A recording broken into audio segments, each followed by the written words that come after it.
চারজন সাধারণ মানুষ যাদের জীবন একসময় টাকার অভাবে পুরোপুরি তছনছ হয়ে যায়। পরিস্থিতি চাপে তারা একের পর এক স্ক্যাম করতে শুরু করে এবং খুব অল্প সময়ের মধ্যেই কোটি কোটি টাকার মালিক হয়ে যায়। কিন্তু হঠাৎ একদিন তাদের জীবনে এমন এক বিপদ নেমে আসে যার কারণে নিজেদের বাঁচাতেই নয় বরং তাদের সবচেয়ে প্রিয় একজনকে বাঁচাতে আবারও শুরু করতে হয় এক অসম্ভব খেলা। আজ আমি আপনাদের জন্য যে গল্পটা নিয়ে এসেছি সেখানে একের পর এক এমন সব টুইস্ট আছে যেগুলো আপনি কোনোভাবেই আগে থেকে আন্দাজ করতে পারবেন না। আর ক্লাইম্যাক্সে গিয়ে আপনি নিজেই বুঝতে পারবেন না আসল ভিলেনকে আর আসল খেলোয়াড়ই বা কে। তাই যদি সাসপেন্স, ক্রাইম আর মাথা ঘুরিয়ে দেওয়া টুইস্টে ভরা মুভি দেখতে ভালোবাসেন তাহলে এই ভিডিওটি শেষ পর্যন্ত অবশ্যই দেখুন।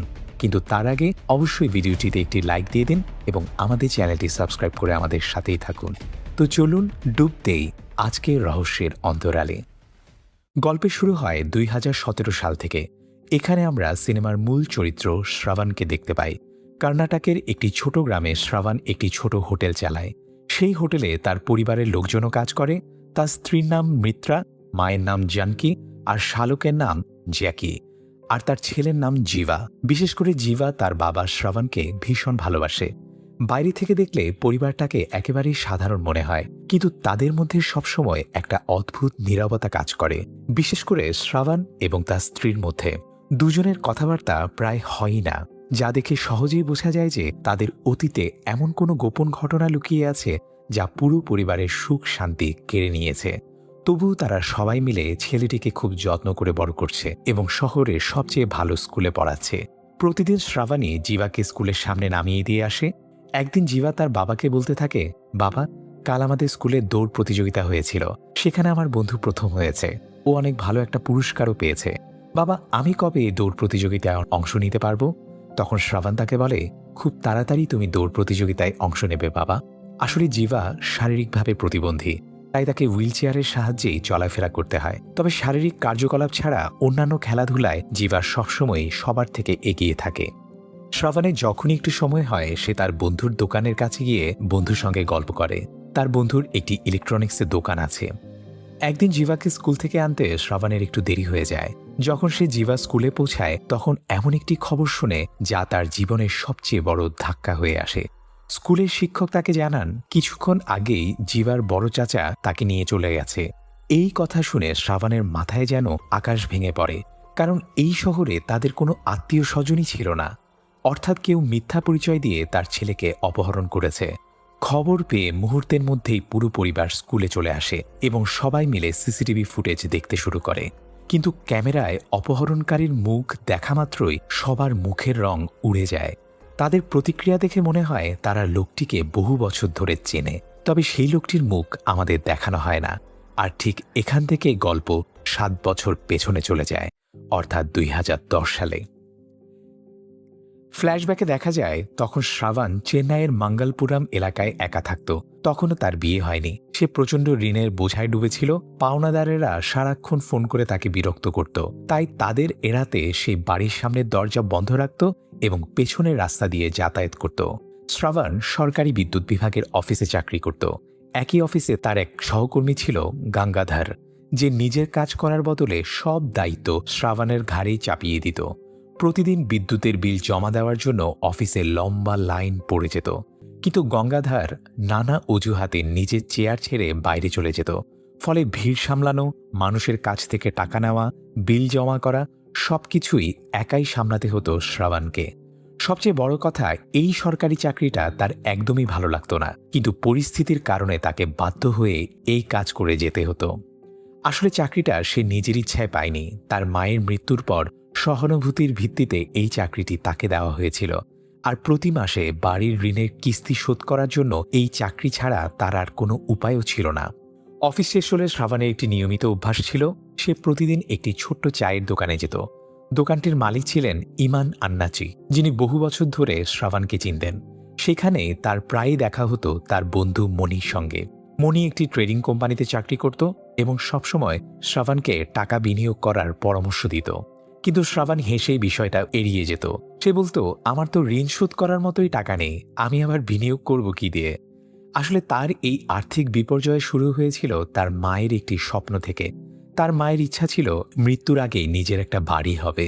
সেই স্বপ্ন পূরণ করতে তিনি একটি প্রাইভেট ফাইন্যান্স কোম্পানি থেকে অনেক বেশি সুদে বড় অঙ্কের ঋণ নিয়েছিলেন। কিন্তু কিছুদিন পরেই তিনি মারা যান, আর সেই বিশাল ঋণের পুরো দায় এসে পড়ে শ্রাবণের কাঁধে। বছরের পর বছর ধরে সে নিয়মিত কিস্তি দিয়ে গেলেও অতিরিক্ত সুদের কারণে আসল ঋণের টাকার 1 টাকাও কমেনি। তাই শ্রাবণ সবসময় ঋণের চাপে পিষ্ট হয়ে কোনো রকমে জীবনটা টেনে নিয়ে যাচ্ছিল। এদিকে গল্প অন্যদিকে মোড় নেয়। আমরা এক মেয়েকে দেখি যার নাম হলো মিত্রা। ভালোবেসে যে ছেলেটিকে সে বিয়ে করেছিল, প্রেগন্যান্সির খবর জানার পর সেই মানুষটি তাকে একা ফেলে পালিয়ে যায়। এখন এই শহরে সে সম্পূর্ণ একা এবং কোনো রকমে জীবন চালিয়ে নেওয়ার চেষ্টা করছে। একদিন মিত্রা যখন নিজের বাড়িতে ফিরে আসে, তখন দেখতে পায় কিছু লোক তার বাড়ির সমস্ত জিনিসপত্র বাইরে বের করে রাখছে। বাড়ির ভেতরে একজন লোক বসেছিল। মিত্রা তাকে জিজ্ঞাসা করে, তোমরা কারা, আর আমার বাড়ির জিনিসপত্র বাইরে বের করে রাখছো কেন? সেই লোকটির কাছ থেকে মিত্রা জানতে পারে আসল ঘটনা। আসলে মিত্রা একটি কোম্পানির মাধ্যমে এই বাড়িটি ভাড়া নিয়েছিল, কিন্তু সেই কোম্পানি বাড়ির মালিককে এখনো 1 টাকাও ভাড়া দেয়নি। পরে জানা যায় ওই কোম্পানিটাই আসলে একটা প্রতারকমূলক কোম্পানি। সেই কোম্পানির কারণে এরই মধ্যে অনেক মানুষ প্রতারিত হয়েছে। যারা নিজেদের বাড়ি ভাড়া দিয়েছিল তারাও টাকা পায়নি, আবার যারা ওই কোম্পানির মাধ্যমে বাড়ি ভাড়া নিয়েছিল তারাও বিপদে পড়েছে। বাড়ির মালিক নিজেই মিত্রাকে বলতে থাকে, মা, তুমি তাড়াতাড়ি থানায় গিয়ে অভিযোগ করো, আমি তো ওই কোম্পানির বিরুদ্ধে আগেই অভিযোগ করেছি। বেচারি মিত্রা তখন কিছুই বুঝতে পারে না। হঠাৎ করে এই পরিস্থিতিতে সে এখন কোথায় যাবে সেটাও তার জানা নেই। শেষ পর্যন্ত সে তার এক বন্ধুর কাছে গিয়ে অনুরোধ করে এবং কয়েকদিনের জন্য সেই বন্ধুর বাড়িতেই থাকতে শুরু করে। মিত্রার মাথার উপর কোনো ছাদ নেই, পাশে দাঁড়ানোর মতো কেউ নেই, তার উপর সে আবার মা হতে চলেছে। এমন অসহায় পরিস্থিতিতে তার সামনে একটাই পথ খোলা ছিল, মানুষকে ঠকিয়ে টাকা উপার্জন করা। এরপর সে নতুন একটি পরিচয় তৈরি করে নিজেকে একটি প্রপার্টি ম্যানেজমেন্ট এজেন্সির ম্যানেজার বলে পরিচয় দিতে শুরু করে। সে শহরের ধনী বাড়িওয়ালাদের কাছে গিয়ে বলতো তাদের বাড়িঘরের দেখাশোনা করা, ভাড়াটিয়া খুঁজে দেওয়া এবং প্রতি মাসে সময়মতো ভাড়া পৌঁছে দেওয়ার পুরো দায়িত্ব সে নেবে। এর বিনিময়ে সে শুধু 10% কমিশন নেবে, সেটাও ভাড়াটিয়ার কাছ থেকে আদায় করা হবে। তার মিষ্টি কথায় বিশ্বাস করে অনেকেই নিজেদের সম্পত্তির দায়িত্ব তার হাতে তুলে দেয়। আর অন্যদিকে সে নতুন ভাড়াটিয়াদের কাছ থেকে অগ্রিম ও সিকিউরিটি ডিপোজিটের নামে মোটা অঙ্কের টাকা আদায় করতে থাকে। তবে তার আসল পরিকল্পনা ছিল আরও বড়। সে এই টাকাগুলো বিভিন্ন জায়গায় বিনিয়োগ করে লাভ করতে চেয়েছিল, যাতে পরে বাড়িওয়ালাদের টাকা ফেরত দেওয়ার পরও নিজে ধনী হয়ে যেতে পারে। এরপর গল্পে প্রবেশ করে জ্যাকি এবং তার পরিবার। ছোটবেলা থেকেই তার স্বপ্ন ছিল সিনেমার হিরো হওয়ার। তার বাবা একটি ট্রাস্ট পরিচালনা করতেন, কিন্তু বাবার মৃত্যুর পর সেই ট্রাস্ট পুরোপুরি ধ্বংস হয়ে যায়। তার মা জানকি সবসময় তাকে সাহস দিতেন। তিনি চাইতেন একদিন তার ছেলে বড় একজন চলচ্চিত্র তারকা হোক। কিন্তু ঠিক তখনই তাদের জীবনে নতুন বিপদ নেমে আসে। হঠাৎ করেই জানকির শরীর খারাপ হয়ে যায়। জ্যাকি দ্রুত তাকে হাসপাতালে নিয়ে যায়। প্রাথমিক পরীক্ষা শেষে ডাক্তার জানায় জানকির ফুসফুসে একটি ছোট টিউমার রয়েছে, যত দ্রুত সম্ভব তার অপারেশন করতে হবে। আর সেই অপারেশনের খরচ অন্তত 5 লাখ। এত বড় অঙ্কের টাকা শুনে জ্যাকির মাথায় যেন আকাশ ভেঙে পড়ে। সে অনেকের কাছে সাহায্য চায়, কিন্তু কেউই এগিয়ে আসে না। সারা রাত সে মায়ের কোলে মাথা রেখে কাঁদতে থাকে, কারণ এত অল্প সময়ে এত টাকা কোথা থেকে জোগাড় করবে সে কিছুই বুঝতে পারছিল না। কিন্তু পরদিন সকালে হঠাৎ করেই তার মোবাইলে একের পর এক টাকা আসতে শুরু করে। কেউ 5,000 টাকা পাঠাচ্ছে, কেউ আবার 10,000, আবার কেউ তারও বেশি। আসলে আগের দিন সে সোশ্যাল মিডিয়ায় একটি পোস্ট করেছিল। সেখানে লিখেছিল তার মায়ের জীবন বাঁচাতে জরুরি অপারেশন দরকার। পাশাপাশি সে তার প্রয়াত বাবার সেই ট্রাস্টের কথা উল্লেখ করেছিল, যে ট্রাস্ট একসময় অসংখ্য মানুষের উপকার করেছিল। সেই ট্রাস্টের উপকারভোগীরাই এবার তার সাহায্যে এগিয়ে আসে। অল্প সময়ের মধ্যেই অপারেশনের পুরো টাকা জোগাড় হয়ে যায়। খুশি মনে পরদিন জ্যাকি হাসপাতালে গিয়ে ডাক্তারকে বলে এখন টাকার ব্যবস্থা হয়ে গেছে, তাই যেন দ্রুত অপারেশন করা হয়। কিন্তু ডাক্তার তাকে একটু অপেক্ষা করতে বলেন।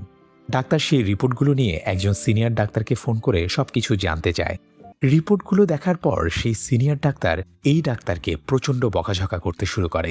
সে বলে, আরে বোকা, ওই মহিলার ফুসফুসে তো কোনো টিউমারই নেই, এটা তো সাধারণ গ্যাসের সমস্যা। তুমি কি পড়ে ডাক্তারি পাশ করেছো আমি নিজেই বুঝতে পারছি না। এরপর সে ডাক্তার জ্যাকি আর তার মাকে বলে, এইমাত্র আমি বড় ডাক্তারের সঙ্গে কথা বলেছি, উনি নিজেও তোমার মায়ের রিপোর্ট দেখে অবাক হয়ে গেছেন। এটা সত্যিই একটা মিরাকেল।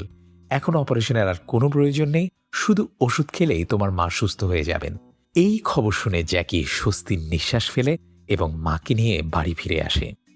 বাড়িতে ফিরে সে মাকে বলে, যেহেতু অপারেশন আর হচ্ছে না, তাই যারা টাকা পাঠিয়েছেন সে তাদের সবাইকে টাকা ফেরত দিতে চায়। কিন্তু জানকীর চিন্তা ছিল একেবারেই আলাদা। তিনি হেসে বলেন, মানুষ এই টাকা তার জন্য পাঠায়নি, বরং তার প্রয়াত স্বামীর ট্রাস্টের প্রতি বিশ্বাস রেখে পাঠিয়েছে।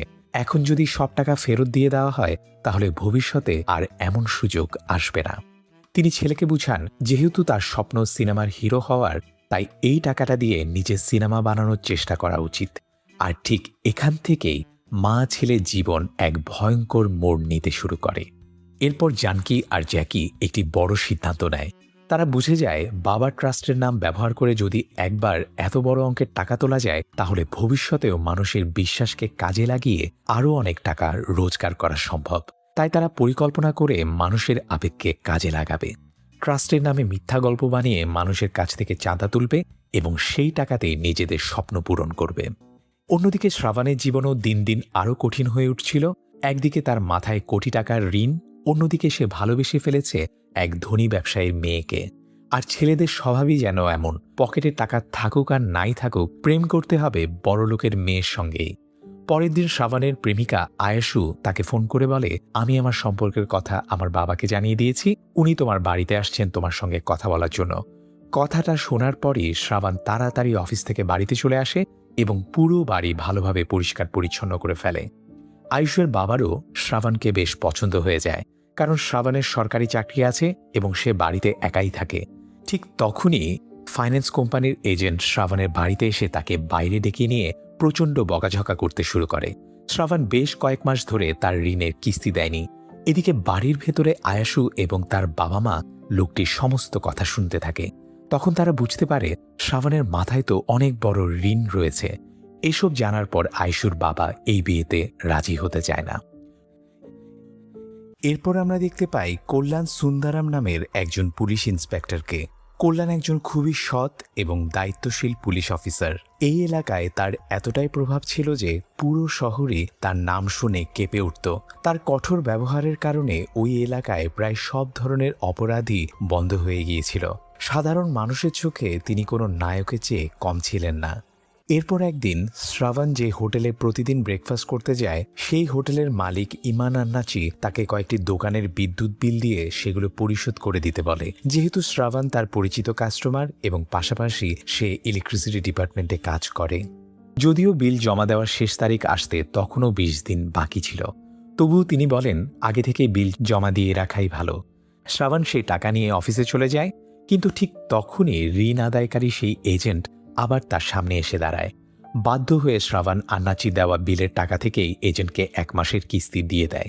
সে বলে, আপাতত এই কিস্তিটা রাখুন, বাকি টাকা খুব শিগগিরই দিয়ে দিব। সেদিনের মতো সে ঝামেলাটা সামলে নেয়। কিন্তু এরপরই তার মাথায় একটি ভয়ঙ্কর পরিকল্পনা আসে। সে লক্ষ্য করে অনেক মানুষ শেষ তারিখের অনেক আগেই বিদ্যুতের বিল জমা দিয়ে দেয়। তখন তার মনে লোভ জাগে, যদি কয়েকদিনের জন্য এই টাকা ব্যবসায় খাটানো যায় তাহলে ভালো লাভ হবে। পরে আবার সেই টাকা দিয়ে সময়মতো বিল জমা করে দিলেই তো কেউই বুঝতে পারবে না। সে একটি খাতা বের করে লিস্ট তৈরি করতে শুরু করে কোন কোন মানুষ তাদের বিদ্যুতের বিল খুব তাড়াতাড়ি শোধ করে নেয়। এরপর একদিন শ্রাবণের সে বন্ধু মণি কাছে এসে টাকা উপার্জনের একটি আইডিয়া দিতে শুরু করে। আসলে মণি একটি শেয়ার মার্কেট কোম্পানিতে কাজ করত। সেখানে কাজ করতে গিয়ে সে লক্ষ্য করেছিল তার পাশে যে লোকটি কাজ করে সে গোপনে শেয়ার মার্কেটে ট্রেডিং করে নিয়মিত ভালো লাভ করছে। মণি শ্রাবণকে বলতে থাকে, আমরাও যদি ওই লোকটির সঙ্গে ইনভেস্ট করি তাহলে প্রতিদিন 10% পর্যন্ত লাভ করতে পারবো। কথাটা শোনার পর শ্রাবণের মাথায় আরও একটা দারুণ আইডিয়া আসে। পরিকল্পনা বাস্তবায়ন করতে সে প্রথমেই অফিসের প্রিন্টার ইচ্ছা করে নষ্ট করে দেয়। এরপর থেকে সে গ্রাহকদের হাতে লেখার রসিদ দিতে শুরু করে, আর জমা হওয়া টাকা সরাসরি হিসাবে পাঠানোর বদলে নিজের কাছেই রেখে দেয়। এরপর সেই টাকা সে তার বন্ধু মনির শেয়ার ট্রেডিং ব্যবসায় ইনভেস্ট করে। প্রথমবারে সে প্রায় 60% লাভ করে ফেলে। এত বড় মুনাফা দেখে তার লোভ আরও বেড়ে যায়। এরপর সে প্রতিদিন একই কাজ করতে থাকে, মানুষের জমা দেওয়া টাকা ট্রেডিংয়ে লাগিয়ে প্রচুর লাভ করতে থাকে। এরপর সে কিছুদিনের মধ্যেই নিজের একটি ইনভেস্টমেন্ট অফিস খুলে ফেলে। সেখানে সে মানুষকে লোভনীয় প্রস্তাব দেয় যদি কেউ তার প্রতিষ্ঠানে টাকা ইনভেস্ট করে তাহলে সে 20% রিটার্ন দেবে।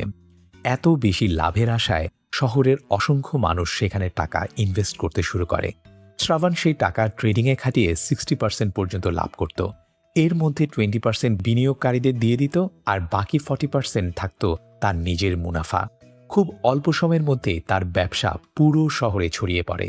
এভাবে শ্রাবণ আর তার বন্ধু মিলে প্রচুর টাকা উপার্জন করতে শুরু করে। কয়েক মাসের মধ্যে শ্রাবণ তার সমস্ত ঋণ পরিশোধ করে ফেলে। এরপর সে তার প্রেমিকা আয়েশুর বাড়িতে গিয়ে তার বাবার কাছে বিয়ের প্রস্তাব দেয়। শেষ পর্যন্ত শ্রাবণ আর আয়েশুর এঙ্গেজমেন্টও হয়ে যায়।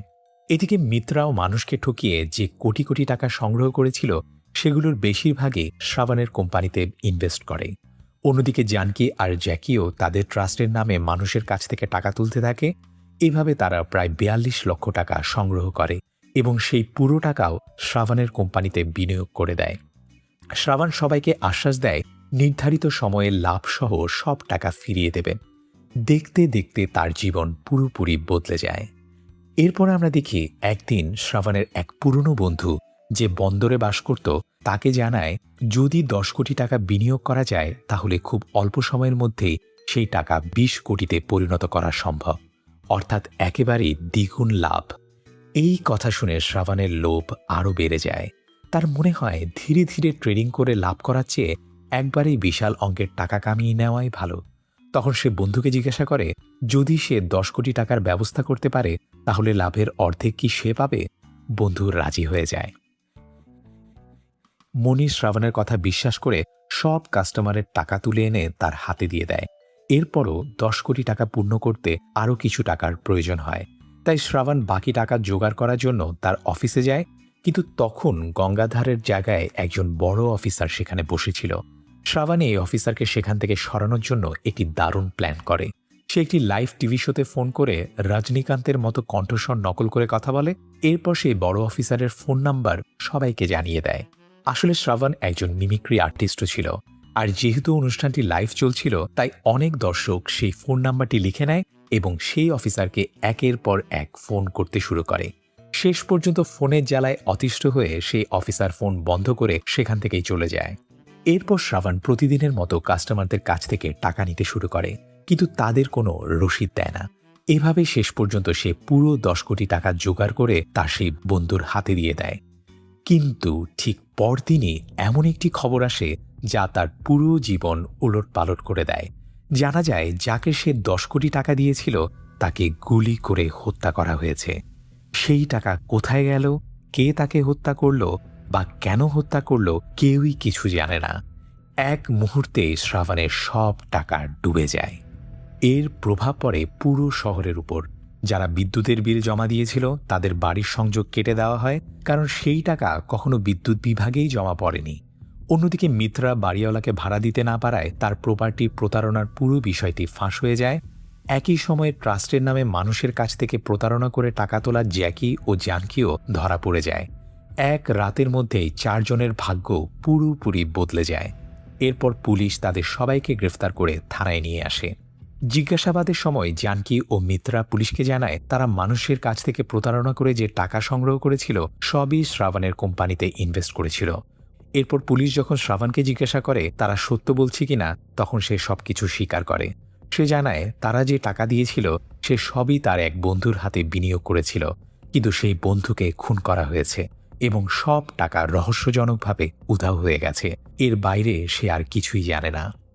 কিন্তু ইন্সপেক্টর কল্যাণ তার একটা কথাও বিশ্বাস করেন না।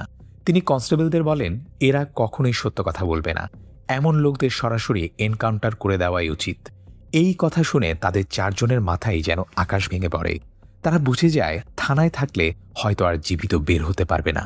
তাই গভীর রাতে তারা কয়েকজন পুলিশ সদস্যকে অজ্ঞান করে লকআপ থেকে পালিয়ে যেতে সক্ষম হয় এবং চিরতরে সেই গ্রাম ছেড়ে চলে যায়। পালিয়ে যাওয়ার সময় শ্রাবণ সবার কাছে প্রতিশ্রুতি দেয় তার অবস্থা ভালো হলেই সে এক এক করে সবার টাকা ফিরিয়ে দেবে। কিন্তু মিত্রা আর জ্যাকি তার কোনো কথাই বিশ্বাস করে না। তাদের মতে যে মানুষ একবার বিশ্বাস ভেঙেছে তাকে দ্বিতীয়বার বিশ্বাস করা বোকামি। তাই তারা সিদ্ধান্ত নেয় নিজেদের পুরো টাকা ফেরত না পাওয়া পর্যন্ত তারা কোনোভাবেই শ্রাবণকে ছেড়ে যাবে না। এরপর চারজনই ব্যাঙ্গালোরের শহরে নতুন পরিচয় নিয়ে জীবন শুরু করে। আর এখানেই ফ্ল্যাশব্যাক শেষ হয়। তারপর গল্পে আসে আরেকটি বড় চমক। এতক্ষণ যে 5 বছরের ছেলে জিভাকে অপহরণ করা হয়েছে বলে দেখানো হচ্ছিল, সে আসলে শ্রাবণের নিজের ছেলে নয়, সে আসলে মিত্রার ছেলে। শ্রাবণ তাকে নিজের সন্তানের মতোই ছোটবেলা থেকে লালন পালন করে বড় করেছে। এরপর স্কুলের সিসিটিভি ফুটেজ দেখা সেই রহস্যময় ব্যক্তির পরিচয়ও প্রকাশ পায়। সে আর কেউ নয়, সেই ইন্সপেক্টর কল্যাণ সুন্দরম, যার হাত থেকে বাঁচতেই 7 বছর আগে শ্রাবণ এবং তার সঙ্গীরা শহর ছেড়ে পালিয়ে গিয়েছিল। এত বছর পর আবার সেই ইন্সপেক্টরকে দেখে সবার মাথায় যেন আকাশ ভেঙে পড়ে। এখন তারা বুঝে যায় জিভা পুলিশের হাতেই বন্দী রয়েছে। কিন্তু সবচেয়ে বড় সমস্যা হলো, জিভাকে উদ্ধার করতে হলে তাদের আবার সে মঙ্গলপুর শহরে ফিরতে হবে, যে শহরের হাজার হাজার মানুষকে তারা একসময় প্রতারণা করেছিল। আর সেখানে ফিরে যাওয়া মানে নিজের হাতে মৃত্যুকে ডেকে আনা। তখন শ্রাবণ একটি বড় সিদ্ধান্ত নেয়। সে বলে, সবকিছুই আমার জন্যই হয়েছে, তাই আমি নিজেই কল্যাণের কাছে গিয়ে আত্মসমর্পণ করব এবং জিভাকে উদ্ধার করে নিয়ে আসব। জিভা আমার নিজের রক্তের সন্তান না হলেও আমি তাকে নিজের ছেলের মতোই মানুষ করেছি। তখন বাকি 3 জন বলে, আমরাও তোমার সঙ্গে যাব। আসলে এই 4 জন মিলে জিভাকে খুব ভালোবাসা দিয়েই বড় করেছে। জানকি তার কাছে ছিল দাদির মতো, জ্যাকি ছিল মামার মতো, আর শ্রাবণ ছিল বাবার মতো। শেষ পর্যন্ত 4 জনই সেই শহরের উদ্দেশ্যে রওনা দেয়, যেখানে আর কোনোদিনে ফিরে যাওয়ার কথা তারা কল্পনাও করেনি। পথে যেতে যেতে তারা একটি পরিত্যক্ত টোল প্লাজাও দেখতে পায়। শ্রাবণ জায়গাটার দিকে গভীরভাবে তাকিয়ে থাকে, তবে তখন সে কাউকে কিছু বলে না। রাতের অন্ধকারে তারা সরাসরি শ্রাবণের পুরনো বাড়িতে পৌঁছে যায়। সেখানে গিয়ে শ্রাবণ ইন্সপেক্টর কল্যাণকে হাত জোর করে অনুরোধ করে যেন সে জিভাকে ছেড়ে দেয়। ইন্সপেক্টর বিদ্রুপ করে বলে, তোমরা কি ভেবেছিলে পুলিশ স্টেশন থেকে পালানোর পর আমি আর কোনোদিন তোমাদের খুঁজে বের করতে পারবো না? দেখো, শেষ পর্যন্ত ছেলেকে খুঁজতেই আবার এই শহরেই ফিরে এসেছ। তখন শ্রাবণ কাকতি মিনতি করে বলে, আমার সঙ্গে যা খুশি করো, কিন্তু এই নির্দোষ শিশুটিকে ছেড়ে দাও। ঠিক তখনই ইন্সপেক্টর এমন একটি সত্য প্রকাশ করে যা শুনে সবাই হতবাক হয়ে যায়। সে জানায়, যেদিন তারা পুলিশ স্টেশন থেকে পালিয়েছিল সেদিন পালানোর সুযোগ অন্য কেউ নয়, সে নিজেই করে দিয়েছিল। অর্থাৎ তাদের পালিয়ে যাওয়া কোনো দুর্ঘটনা ছিল না, বরং অনেক আগে থেকেই সাজানো একটি পরিকল্পনার অংশ ছিল। এরপর গল্প আবারও ফ্ল্যাশব্যাকে ফিরে যায়। সেখানে জানা যায়, কল্যাণ বাইরে থেকে যতটা সৎ আর কঠোর পুলিশ অফিসার বলে মনে হতো, বাস্তবে সে ছিল তার সম্পূর্ণ উল্টো। দিনের বেলায় সে আইনের রক্ষক সেজে ঘুরে বেড়াত, আর রাতের অন্ধকারে মাদক চোরাচালানের সঙ্গে জড়িয়ে পড়ত। পুলিশের ইউনিফর্মের আড়ালে লুকিয়েছিল এমন একজন বড় অপরাধী। পরে সে চাকরি থেকে অবসর নেয়। অবসরের পর অবৈধভাবে টাকা উপার্জনের জন্য সে জুয়াতে বিনিয়োগ করে। শুরুতে লাভ হলেও ধীরে ধীরে সে সব হারিয়ে ফেলে। একসময় তার কাছে 1 টাকাও অবশিষ্ট থাকে না।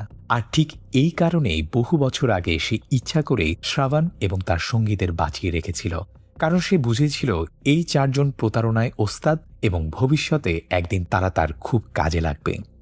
সব সত্য প্রকাশ করে ইন্সপেক্টর জানায়, এখন আমার সারা জীবনের জন্য কোটি কোটি টাকা দরকার, আর সেই টাকা জোগাড় করতে পারবে একমাত্র তোমরা 4 জন। সে তাদের হুমকি দেয়, যদি তারা জিভাকে জীবিত দেখতে চায় তাহলে যত দ্রুত সম্ভব বিপুল পরিমাণ টাকা জোগাড় করতে হবে। সেই টাকা ব্যাংক ডাকাতি করে আসুক, বড় কোনো চুরি করে আনুক, কিংবা নতুন কোনো প্রতারণার ফাঁদ পেতে আনুক, এসব নিয়ে তার কোনো মাথা ব্যথা নেই। তার শুধু টাকা চাই। বাধ্য হয়ে শ্রাবণ তার শর্ত মেনে নেয়। সারা রাত 4 জন বসে ভাবতে থাকে, এত টাকা কোথা থেকে জোগাড় করা যায়। হঠাৎ শ্রাবণের মনে পড়ে যায় শহরের বাইরে দেখার সেই পরিত্যক্ত টোল প্লাজার কথা। সঙ্গে সঙ্গে সে ইন্সপেক্টরকে জানায়, যদি সেখানে একটি নকল টোল প্লাজা বানানো যায় তাহলে সাধারণ মানুষের কাছ থেকে বিপুল পরিমাণ টাকা আদায় করা সম্ভব। এই পরিকল্পনা শুনে কল্যাণ খুবই খুশি হয়ে যায়। সে বলে, পরিকল্পনাটা দারুণ, এটাকেই বাস্তবায়ন করা হবে। তবে শ্রাবণ একটি শর্তও দেয়, কাজ শুরু করার আগে সে জিভার সঙ্গে কথা বলতে চায়। এতে শ্রাবণ নিশ্চিত হতে পারবে যে ছেলেটি এখনও জীবিত আছে। আর এখান থেকেই গল্প ধীরে ধীরে ক্লাইম্যাক্সের দিকে এগোতে শুরু করে। শ্রাবণ ফোনে জিভার সঙ্গে কথা বলে তাকে সাহস যোগায় এবং জানতে চায় তাকে কোথায় আটকে রাখা হয়েছে। জিভা জানায়, তাকে একটি পুরনো কারখানার ভেতরে হুইল চেয়ার সহ শিকল দিয়ে বেঁধে রাখা হয়েছে। সেখানে 2 জন লোক সবসময় তাকে পাহারা দিচ্ছে। এই কথা শুনে শ্রাবণ তাকে আশ্বাস দেয়, খুব শিগগিরই সে তাকে উদ্ধার করবে। এরপর শ্রাবণ নকল টোল প্লাজার পুরো পরিকল্পনা ইন্সপেক্টর কল্যাণকে বুঝিয়ে দেয়। তখন কল্যাণ বলে, তাহলে আর দেরি কেন, কাজ শুরু করে দাও। কিন্তু শ্রাবণ আরও বলে, হয়তো কয়েকদিন পর ওই টোলগেট আবার বন্ধ হয়ে যাবে, তাই আপনাকে নিয়মিত টাকা দেওয়ার জন্য আমার কাছে আরও একটা আইডিয়া আছে। এরপর শ্রাবণ কল্যাণকে একটি জায়গায় নিয়ে যায় এবং সেখানে একজন সায়েন্টিস্টের সঙ্গে তার পরিচয় করিয়ে দেয়। আসলে এই সায়েন্টিস্ট একটি বিশেষ ডিভাইস আবিষ্কার করেছে। এটা পানি দিয়ে শক্তি তৈরি করে চলতে পারে। ডিভাইসটির নাম হাইড্রো জেনারেটর। এই ডিভাইসটি গাড়িতে ব্যবহার করা যায়, আবার বাড়িতেও ব্যবহার করা যায়। বাড়িতে বিদ্যুৎ চলে গেলে এটা ইনভার্টারের মতো ব্যবহার করা সম্ভব। সায়েন্টিস্ট এই ডিভাইস সম্পর্কে তাদের 5 জনকে বিভিন্ন বিষয় বুঝিয়ে বলতে থাকে। তখন শ্রাবণ কল্যাণকে বলে, স্যার, আপনি এই মেশিনটা নিজের নামে রেজিস্টার করে নেন। এরপর অনেক বড় বড় ইনভেস্টর আপনার এই ছোট কোম্পানিতে টাকা ইনভেস্ট করবে এই ডিভাইস কেনার জন্য। কল্যাণও কথাটা বিশ্বাস করে সেই ডিভাইসের কাগজপত্রে সই করে সেটা নিজের নামে রেজিস্টার করে নেয়। এরপর শ্রাবণ, মিত্রা এবং জানকীকে নিয়ে জ্যাকি একজন কস্টিউম ডিজাইনারের কাছে যায়। তারা তাকে একটি কোরিয়ান সিনেমার পোস্টার দেখিয়ে বলে তাদের চেহারা এবং পুরো গেটআপ যেন সেভাবে পরিবর্তন করে দেওয়া হয়, কারণ তারা নিজেদের আসল চেহারা নিয়ে শহরে ঘুরতে পারবে না। পুলিশ তাদের খুঁজছে, তাই 4 জনই নিজেদের পুরো চেহারা এবং পোশাক পরিবর্তন করে ফেলে। এরপর 4 জন একটি নিউজ রিপোর্টারের বাড়িতে যায়। শ্রাবণের পরিকল্পনা ছিল পুরো শহরের মানুষকেও জানাতে হবে যে টোল গেটটি আবার চালু হয়েছে, আর সেজন্য প্রথমে খবরটা সংবাদপত্রে প্রকাশ করাতে হবে। এই পরিকল্পনা অনুযায়ী শ্রাবণ একটি অজুহাত বানিয়ে ওই রিপোর্টারের বাড়িতে পিৎজা ডেলিভারি করতে যায়। আসলে সে আগেই ওই পিৎজার মধ্যে ঘুমের ওষুধ মিশিয়ে রেখেছিল। রিপোর্টার যখন পিৎজা খেয়ে অচেতন হয়ে যায়, তখন শ্রাবণ তার বাড়ির ভেতরে ঢুকে পড়ে। এরপর রিপোর্টারের ল্যাপটপ ইউজ করে টোলগেট পুনরায় চালু হওয়ার একটি খবর তৈরি করতে শুরু করে। এখানকার দৃশ্যগুলো বেশ মজার ছিল। অনেক ঝামেলা পেরিয়ে শেষ পর্যন্ত শ্রাবণ সেই খবরটা সংবাদপত্রে ছাপিয়ে ফেলতে সক্ষম হয়। এবার ওই টোলগেটটি চালু করার জন্য একজন প্রভাবশালী ব্যক্তিকে দরকার, অর্থাৎ একজন পলিটিশিয়ান। আর তার জন্য শ্রাবণের একটি দারুণ পরিকল্পনা ছিল। প্রথমে জ্যাকি নিজের চেহারা পরিবর্তন করে একজন এমএলএর কাছে যায়। এরপর জানকী সে এমএলএকে ভিডিও কল করে। তারপর এমনভাবে অভিনয় করতে থাকে যেন জানকী দিল্লির একজন অত্যন্ত প্রভাবশালী মন্ত্রী। এরপর জানকী সে এমএলএকে টোলগেটটি উদ্বোধন করার অনুমতি দিতে শুরু করে। শেষ পর্যন্ত ওই এমএলএ টোলগেটটি উদ্বোধন করে চালু করে দেয়। এরপর আর কি, দিন যত যেতে থাকে তাদের টোলগেটের কালেকশনও তত ভালোভাবে বাড়তে থাকে। অন্যদিকে কল্যাণ মিডিয়ার সামনে এসে সেই মেশিন সম্পর্কে বিস্তারিত বলতে শুরু করে। সে জানায় এই মেশিন চালানোর জন্য পেট্রোল বা ডিজেলের কোনো প্রয়োজন নেই, শুধু পানি ব্যবহার করেই এই মেশিন চালানো সম্ভব। কল্যাণের এই খবর দ্রুত চারদিকে ছড়িয়ে পড়ে। অনেক বড় বড় ইনভেস্টর তাকে ফোন করে বলতে শুরু করে, আমরা আপনার কোম্পানিতে ইনভেস্ট করতে চাই। সবকিছু ঠিকঠাকভাবে হয়ে যাওয়ার পর শ্রাবণ কল্যাণের কাছে এসে বলে, স্যার, আমাদের কাজ তো এখানেই শেষ। টোলগেট থেকে এখন পর্যন্ত 10 কোটি টাকা কালেকশন হয়ে গেছে। এবার আপনি আমাদের জিভাকে আমাদের কাছে ফিরিয়ে দিন। তখন কল্যাণ বলে, আমি তো শুধু জিভাকে ছেড়ে দেওয়ার কথা দিয়েছিলাম, তোমাদের 4 জনকে ছেড়ে দেওয়ার কথা তো দেইনি। তোমরা বাইরে বেরিয়ে যদি আমার আসল চেহারা সবাইকে জানিয়ে দাও, আমি এত বড় ঝুঁকি নিতে পারবো না। শ্রাবণ তখন অনুরোধ করে বলে, স্যার, প্লিজ অন্তত একবার আমাকে জিভার সঙ্গে কথা বলতে দিন। তখন কল্যাণ তার লোকদের ফোন করে জিভার সঙ্গে শ্রাবণের কথা বলিয়ে দেয়।